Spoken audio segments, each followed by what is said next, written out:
आज हम आपको उस जगह ले जा रहे हैं जो आज से श्रीलंका दिखता है, जहां कभी भगवान श्री राम पहुंचे थे। भारत का आखिरी हिस्सा धनुषकोडी। एक समय भारत का यह हिस्सा पूरी तरह से वीरान हो गया था, लेकिन अब रेलवे की तस्वीर बदलने में यहां जुट गया है। सरकार तमिलनाडु के रामेश्वरम और धनुषकोडी को रेल लिंक से जोड़ने में जुटी है। रेलवे ब्रिज बनाने का काम यहां पर युद्ध स्तर पर चल रहा है। हिंदुस्तान के आखिरी हिस्से में पहुंची न्यूज इंडिया की टीम। आस्था के इस रेलवे ब्रिज के निर्माण के बाद पर्यटन बुलंदियों पर होगा। आइए आपको बताते हैं कि रेलवे के इस ड्रीम प्रोजेक्ट पर काम कितना कठिन है और इसके बनने के बाद आने वाले समय में हिंदुस्तान को कितना फायदा होगा। इसी से जुड़ी है ये खास रिपोर्ट, देखें।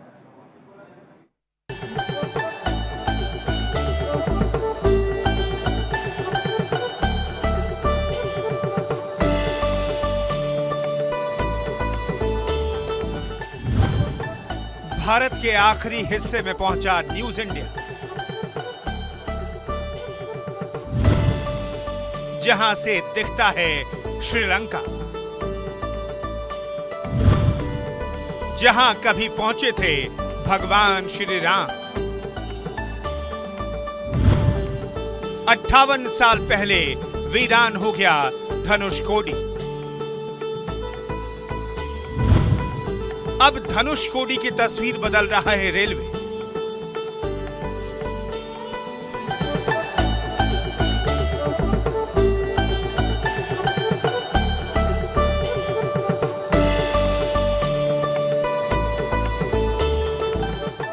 धनुषकोडी दक्षिणी भारत का वो हिस्सा है जिसकी खूबसूरती देखते ही बनती है। अपनी अनूठी अलग पहचान रखने वाला ये खूबसूरत डेस्टिनेशन अपने में कई अनूठे रहस्य समेटे हुए।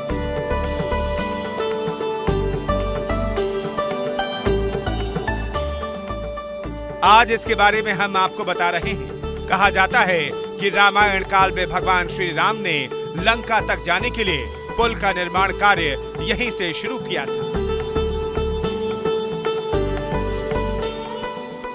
हम बात कर रहे हैं धनुषकोडी या धनुषकोडी की।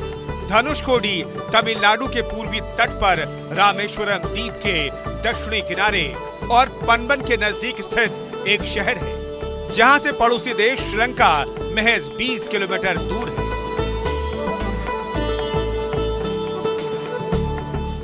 ये भारत का आखिरी हिस्सा है। यहाँ रेलवे धनुषकोडी रेलवे स्टेशन के काम में जुटी हुई है।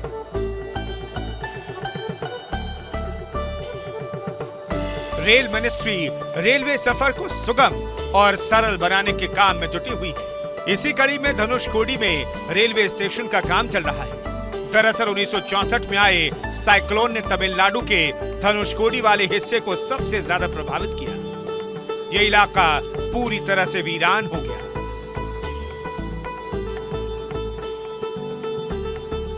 इस हिस्से की बात करें तो यहाँ सड़क के दोनों तरफ समुद्र है। ऐसे में यह इलाका पर्यटन के लिहाज से बेहद शानदार है। लेकिन धनुषकोडी रेलवे स्टेशन 1964 में आए साइक्लोन में पूरी तरह से तहस नहस हो गया था।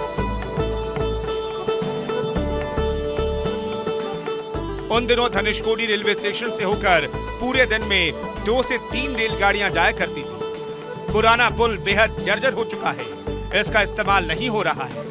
अब रेलवे पमन ब्रिज के जरिए रामेश्वरम से धनुषकोडी को जोड़ेगा। ये पुल भारतीय तकनीक का नायाब नमूना है। ब्रिज को दिन रात जो खास करके जो मैकेनिज्म का इस्तेमाल करके बनाया जा रहा है, क्योंकि जब ये ब्रिज बन जाएगा तो पूरी तरीके से जो रेलवे का यातायात है उसको सुगमता मिलेगी। और जब रेलवे के यातायात को सुगमता मिलेगी, जब यहाँ से ट्रेनें गुजरेंगी तो लोगों के का जो आवागमन होगा, पर्यटन का जो केंद्र है, क्योंकि रामेश्वरम की अगर हम बात करें भारत का अंतिम छोर है और बहुत सारे हिंदू समुदाय के जो लोग हैं वो यहाँ पर मंदिरों के दर्शन करने अपने परिवार के साथ घूमने पहुँचते हैं। तो निश्चित तौर पर इस ब्रिज के बन जाने के बाद से रेलवे अपनी सफलता की कहानी में एक नया आयाम लिख देगा। इस नए पुल की लंबाई करीब 2.7 किलोमीटर है। इस पर काम 2020 में शुरू हुआ। भारतीय इंजीनियर इस पर दिन रात एक करके काम कर रहे हैं। ब्रिज बनाने का काम आसान नहीं है, क्योंकि यहाँ तेज हवा और समंदर में पानी का करंट काफी होने की वजह से दुश्वारियां भी आ रही हैं।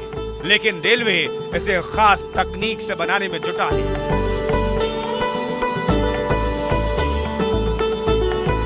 साथ यहाँ के डिविजनल इंजीनियर हैं, उनसे हम बातचीत करते हैं। सर, ये जिस तरीके से हम इस ब्रिज को देख रहे हैं, 100 साल पुराना ब्रिज है, और अगर हम बात करें रामेश्वरम को जोड़ने की, धनुषकोटी तक भी हम बात कर रहे हैं जाने की, क्या पूरा प्लानिंग है, कब से इसको बनाया जा रहा है और इस ब्रिज की खासियत क्या क्या है? ये ब्रिज बेसिकली इंडिया जो मेनलैंड है और रामेश्वरम आइलैंड है उसको कनेक्ट करता है। इसकी ब्रिज की टोटल लंबाई 2 किलोमीटर के आसपास है, और जो पुराना ब्रिज था वो 1914 में कंस्ट्रक्ट किया गया था। अभी इस ब्रिज को लगभग 107 साल से ज़्यादा हो गए हैं, और जो नया ब्रिज है वो 2020 में इसका काम शुरू हुआ था, और अभी इस ईयर के एंड तक हम कंप्लीट करने की कोशिश कर रहे हैं। अगर हम बात करें 2.7 किलोमीटर लंबे इस ब्रिज की, बहुत बड़ा एक चैलेंज था जब इसको बनाया जा रहा था, क्योंकि पानी में काम करना एक बहुत चैलेंज का काम होता है। क्या क्या प्रॉब्लम फेस कर रहे थे आप लोग? एक्चुअली ये बहुत ही पिक्यूलियर जगह पे है। एक्चुअली यहाँ पे क्या है कि जो सी है वो ऑलवेज मूविंग है, यहाँ पे करंट का स्पीड बहुत ज़्यादा रहता है, और विंड का स्पीड जो हवा है उसका भी स्पीड बहुत ज़्यादा है। यहाँ विंड स्पीड नॉर्मली 40 से 50 kmph के आसपास फ्लो करती है नॉर्मल टाइम पे। और जैसे आप देख रहे हैं कि नॉर्मल सी होता है वहाँ पे वाटर काम रहता है, मतलब सिर्फ वेव्स रहता है। बट यहाँ पे क्या है कि दोनों सी, इस साइड जो हमारा है गल्फ ऑफ मन्नार है, दूसरे साइड ऑफ पाक वे है। तो पाक वे और गल्फ ऑफ मन्नार जब हाई टाइड की वजह, लो टाइड की वजह से यहाँ हमेशा फ्लो रहता है, कभी नॉर्थ से साउथ की डायरेक्शन में, कभी साउथ से नॉर्थ डायरेक्शन, जिसके कारण क्या है कि हमारे जो मूवमेंट ऑफ जो बार्जेस हैं और जो पाइलिंग रिग्स हैं उनको बहुत ही मुश्किल से हमने इसको किया है। और दूसरा है कि मटेरियल मूवमेंट का और मैन पावर मूवमेंट का बहुत ज़्यादा दिक्कत है। अगर आपने बहुत पॉइंट की बात की, मटेरियल मूवमेंट करना, मैन पावर मूवमेंट करना, खास करके हम इस सिचुएशन में जब समुद्र के बीचों बीच काम कर रहे हैं, कितना टफ होता है और कितनी मैन पावर रखते हैं आप लोग जब काम करते हैं? एक्चुअली हमने दो एजेंसी को फिक्स किया है। एक हमारा सब स्ट्रक्चर कंस्ट्रक्ट कर रहा है मंडपम एंड से सर्जर स्पैन तक, दूसरा एजेंसी सुपर स्ट्रक्चर कंस्ट्रक्ट कर रहा है और सब स्ट्रक्चर पामबन से सर्जर स्पैन तक।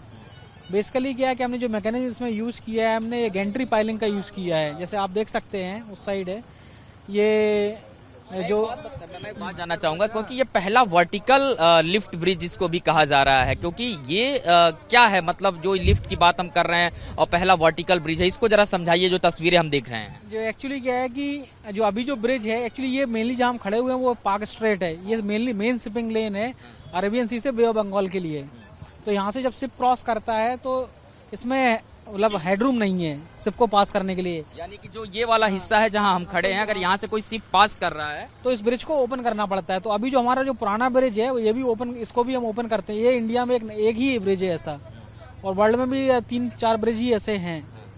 तो इसमें क्या है कि अभी कैंटिलीवर की तरह है, ये ओपन होता है साइड से, पूरा ऐसे खुलता है। जो नया ब्रिज होगा वो पूरा ऊपर जाएगा, वो लिफ्ट की तरह ऊपर चला जाएगा, लिफ्ट की तरह ऊपर चला जाएगा।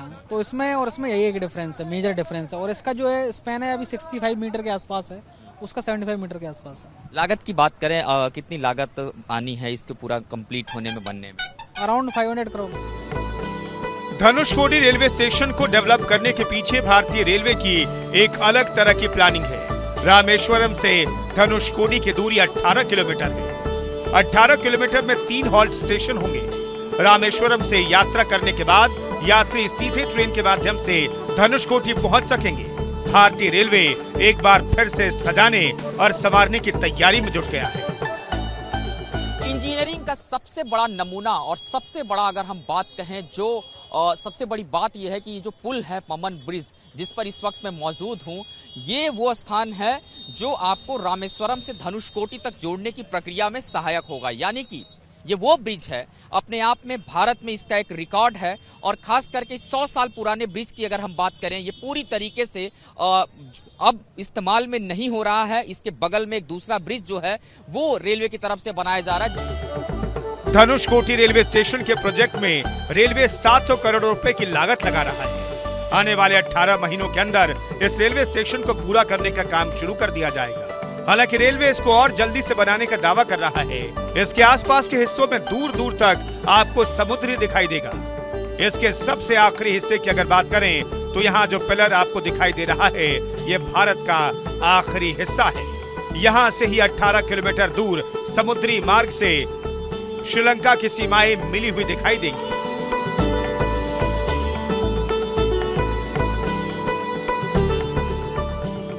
पर्यटन का विकास करने के लिए ये जगह बहुत उपयुक्त है। इसलिए भी भारतीय रेलवे धनुषकोटी के हिस्से में रेल कनेक्टिविटी बनाकर पर्यटन कनेक्टिविटी के विस्तार में लगा है। इस ब्रिज की खासियत बेमिसाल है। आइए आपको समझाते हैं।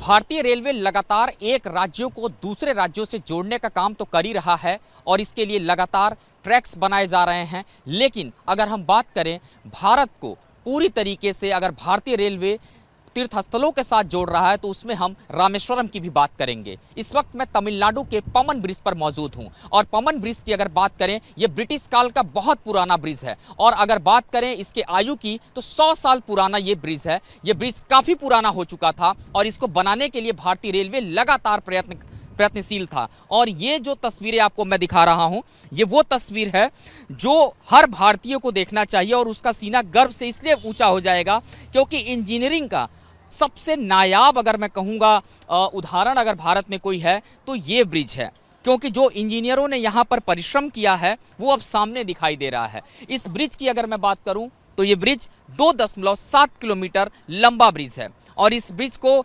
लगातार बनाने का जो काम है वो इसलिए बड़ा चैलेंज पूर्ण रहा क्योंकि इसको इस समुद्र तल के अंदर बनाना था और यहाँ पर लगातार जो वायु की गति होती है वो बहुत तीव्र होती है और ऐसे में सामान को उस स्थान पर पहुँचाना और अपने आप में उसको तैयार करना ये बहुत बड़ा चैलेंज था। अब इस ब्रिज से आपको एक चीज़ समझाने का प्रयास करते हैं। दरअसल पहले ये जो सिंगल एक लाइन आपको दिख रही है रेलवे को रेल ले जाने के लिए, इसी लाइन का इस्तेमाल किया जाता था और इसी लाइन के सहारे जो रेल थी वो क्रॉस करती थी और स्पीड लिमिट की अगर बात करें तो 20 किलोमीटर प्रति घंटा की रफ्तार से इस पे रेल को जो है पार करना होता था क्योंकि ये ब्रिज बहुत पुराना हो चुका था, बहुत जर्जर हालत में हो चुका था। इसको बनाने का जो काम है वो लगातार किया जा रहा था। इसके ठीक बगल में जो दूसरे ब्रिज के निर्माण का कार्य चल रहा है ये अपने आप में रेलवे की तरफ से बहुत ही शानदार पहल की जा रही है। खास करके रामेश्वरम को जोड़ने वाली जो ये पहल है वो बहुत शानदार है। तो इस ब्रिज को बनाने का जो काम है वो यहाँ पर किया जा रहा है और देखिए लगातार पानी के बीचों बीच में जो ये ब्रिज को बना रहे हैं इंजीनियर, सारी जो सुविधाएं हैं वो एक जगह पर आपको दिखाई दे रही होंगी और उसी जगह से ये पूरा जो कंस्ट्रक्शन का काम है वो करना होता है। और अगर इस ब्रिज की बात करें तो अपने आप में ये वर्टिकल, इसलिए मैं कह रहा हूँ कि वर्टिकल लिफ्ट की जो सुविधा है वो इस ब्रिज में रहेगी। जैसे आप किसी बड़ी बिल्डिंग में जाना चाहते हैं या किसी बैरियर को आप सड़क पे देखते होंगे, जब बड़े वाहन आते हैं तो उनको ऊपर से हटाना पड़ता है।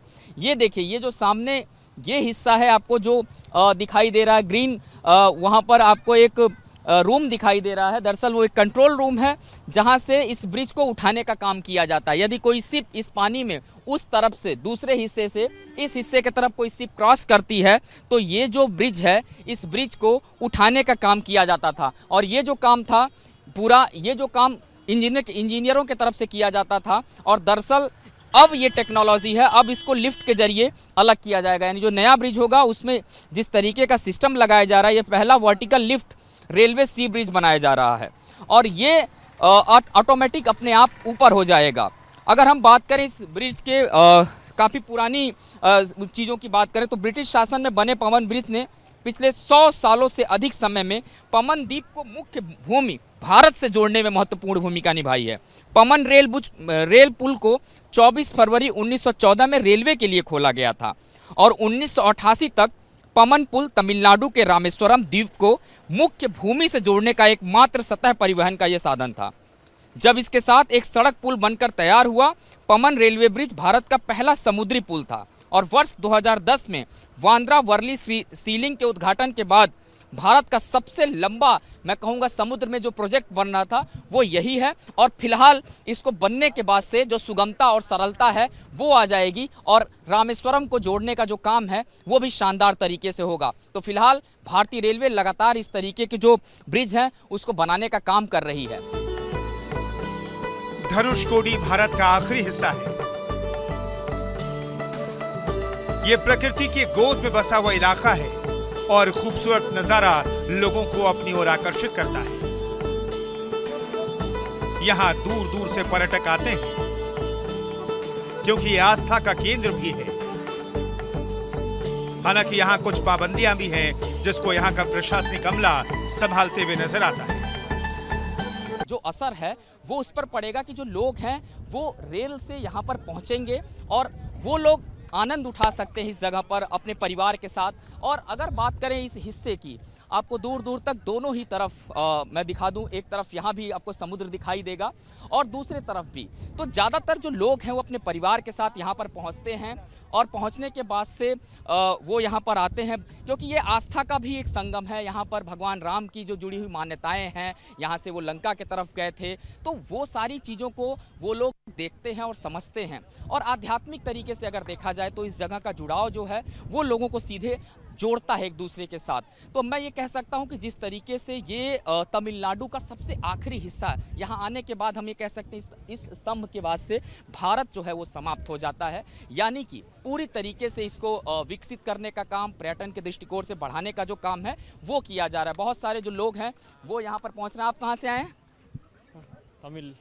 तमिलनाडु से ही आप हैं। तमाम जो लोग हैं उनसे भी बातचीत करते हैं। आप कहाँ से आई हैं? हम आसनसोल से। आसनसोल से। हाँ। कैसा लगा यहाँ आके? बहुत अच्छा। बहुत अच्छा लगा। हाँ, श्रीलंका का बॉर्डर है ना। हाँ। बहुत अच्छा लगा। आप परिवार के साथ आए? हाँ हाँ हाँ, हस्बैंड आया, लड़का आया। बिल्कुल। तो देखिए ये आसनसोल से आए हैं। वही मैं बात कर रहा था, हर हिस्से से जो लोग हैं वो यहाँ पर पहुँचते हैं और पहुँचने के बाद से वो यहाँ पे घूमने आते हैं। रेल कनेक्टिविटी हो जाने से जाहिर सी बात है इस तरीके के जो पर्यटक हैं और ज़्यादा संख्या में धनुषकोटी पहुँचेंगे। यहाँ देश के दूर दराज से लोग आते हैं। रेलवे की कनेक्टिविटी न होने से लोग प्राइवेट वाहन और टेम्पो से धनुषकोटी पहुंचते हैं, लेकिन रेलवे ब्रिज बनने के बाद लोगों का सफर आसान होगा। ये बहुत बड़ी राहत होगी टूरिस्ट को, क्योंकि रामेश्वर से यहाँ आने के लिए अपनी पर्सनल कार या बस से आना पड़ता है। ये अगर टूरिस्ट स्पॉट अगर रेलवे स्टेशन बन गए यहाँ पे, तो ये और अच्छा ये होगा। लोकल लोगों के लिए भी यहाँ पे बहुत बेहतर रोजगार मिल जाएगा यहाँ पे। बिल्कुल, आपने रोजगार की बात की। जब आप यहाँ आए बस के माध्यम से, रेलवे स्टेशन बनने के बाद से एक महिला हैं आप, कितना ज़्यादा आप इसको अच्छा समझते हैं? अगर ये पूरा प्रोजेक्ट कंप्लीट होता है तो कितना सहूलियत हो जाएगा? नहीं, रेलवे तो सबके लिए ही अच्छा होगा। मतलब गरीब या अमीर ऐसा कुछ ये नहीं रहेगा। मतलब जो कोई चाहे वो आ सकेगा और इस अच्छे सुविधा या पर्यटन का वो उपभोग ले सकेगा। यहाँ के धार्मिक महत्व भी बहुत ज़्यादा है। लोग जल से स्नान करते हैं, घरों की तरफ जाते हैं। जब आप लोग निकलते हैं इस महत्वता के साथ भी यहाँ पे पहुँचते होंगे, बहुत सारी मन्नतें होती होंगी। हाँ, वो तो है। तो ये महाराष्ट्र से जो परिवार है वो यहाँ पर पहुंचा था और इसी तरीके से पर्यटन को विकसित करने के लिए भारतीय रेलवे रेल कनेक्टिविटी को बढ़ाने की तरफ ध्यान दे रहा है, ताकि धनुषकोटी जैसे तीर्थ स्थलों पर, पर्यटन स्थलों पर इस तरीके के जो पर्यटक हैं वो पहुंच सकें। फिलहाल धनुषकोटी रेलवे स्टेशन डेवलप हो जाने से इस हिस्से का सामरिक विकास और आर्थिक विकास भी होगा, साथ ही पर्यटन को बढ़ावा मिलेगा, रेलवे को बड़ा रेवेन्यू मिलेगा। ऐसे में भारतीय रेलवे इसी सपने को साकार करने में जुटा हुआ है, ताकि तमिलनाडु में पहुंचकर लोग अपनी आस्था को जाने, साथ ही अपने धनुषकोटी के इतिहास से रूबरू हो और रोम रोम में राम को महसूस कर पाए। अब भारतीय रेलवे को लगता है कि इस कनेक्टिविटी को फिर से बेहतर बनाना चाहिए और इसीलिए इस खंडहर और वीरान पड़े इस रेलवे स्टेशन को, इस धनुषकोटी रेलवे स्टेशन को फिर से भारत सरकार जो है, रेल मंत्रालय इसको रीडेवलप करना चाहती है। और रीडेवलप करने के लिए सरकार की तरफ से जो प्रयास है वो किया जाएगा। और अगर बात करें धनुषकोटी की, तो धनुषकोटी रेलवे स्टेशन का जो पूरा प्रोजेक्ट है, इसके बीच में 3 हाल्ट स्टेशन भी आएंगे। यानी कि जब आप रामेश्वरम से अपनी यात्रा प्रारंभ करेंगे धनुषकोटी के लिए, तो उसके बीच में 3 हाल्ट स्टेशन आएंगे। और पूरी अगर दूरी की बात करें, तकरीबन 18 किलोमीटर की जो दूरी है वो रामेश्वरम से धनुषकोटी की है।